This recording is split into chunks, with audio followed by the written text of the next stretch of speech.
রবে না এ ধন জীবন যৌবন,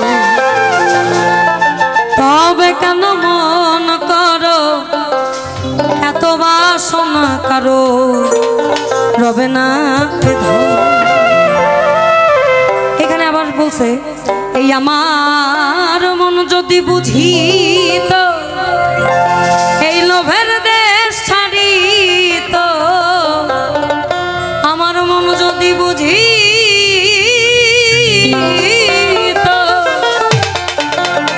এই লোভের দেশ ছাড়িত, লইয়া যেত আমায় বিরুজ পারে।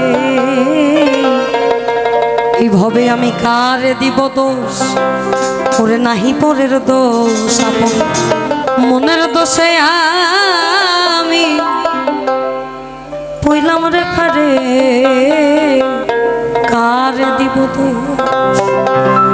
একবার সবুরের দেশে বই দেখি দম কষে, সবুরের দেশে বই দেখি দম কষে, উঠিস না রে ভেসে, উঠিস না রে ভেসে, পেয়ে যন্ত্রণা কারো, রবে না এ ধন হবে জীবন যৌবন, তবে কেন মন তোমার এত বাসনা কারো, রবে না এ ধন।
জানো না রে মা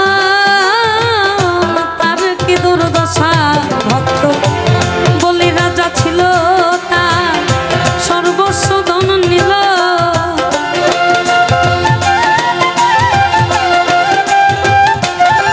ভক্ত বলি রাজা ছিল তার সর্বস্ব ধন নিল, বামন রূপে প্রভু, বামন রূপে প্রভু করে ছলনা কারো, রবে না এ ধন আবার জীবন যৌবন, তবে কেন মন করো এত বাসনা কারো, রবে না এ ধন।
শোনায় একথা নাকি দেবতা নারায়ণ আসে হচ্ছে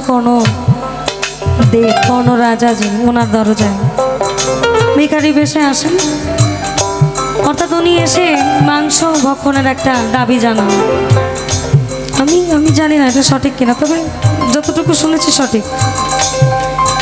উনি নাকি কর্ণরাজাকে বলে যে তোমার রাজ্যের মধ্যে সব থেকে সদ্য নবজাত যে একটা ব্যাপার আছে, সন্তানের মাংস আমি খেতে চাই।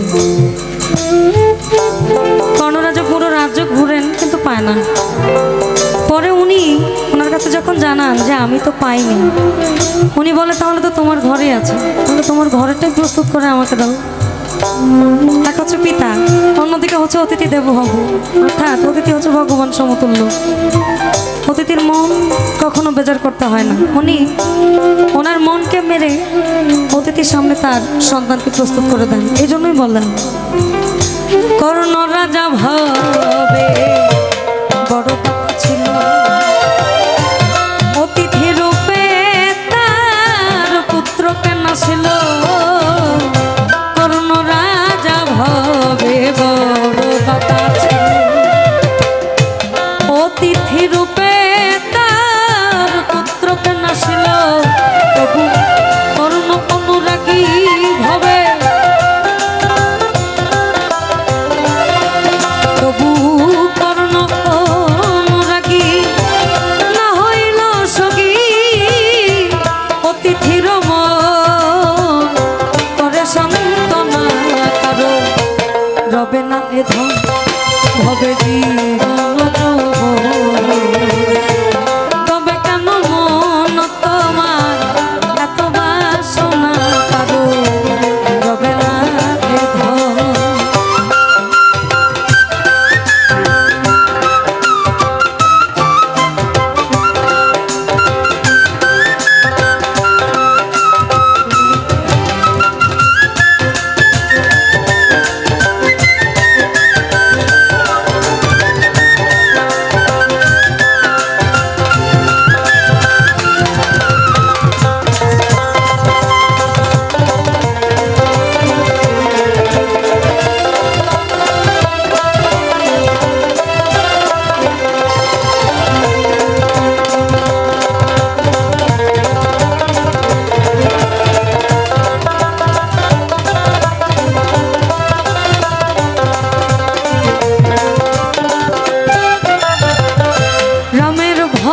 লক্ষ্য ছিল সর্বকালে, শক্তিশাল হানিল তার বক্ষস্থলে। রামের ভক্ত লক্ষ্য ছিল সর্বকালে, শক্তিশাল হানিল তার বক্ষস্থলে।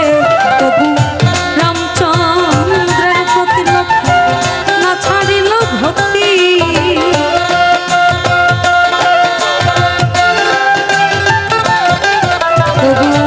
রামচন্দ্রের প্রতি লক্ষ্য না ছাড়িল ভক্তি।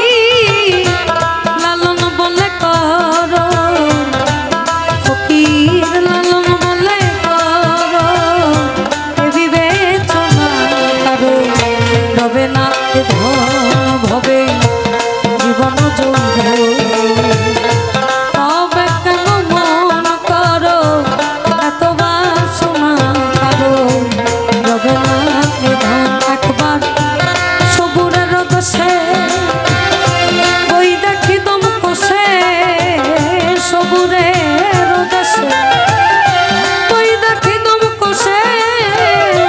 উঠিস না রে ভেসে, উঠিস না রে ভেসে, এ যন্ত্রণা কারো, রবে না এ ধন।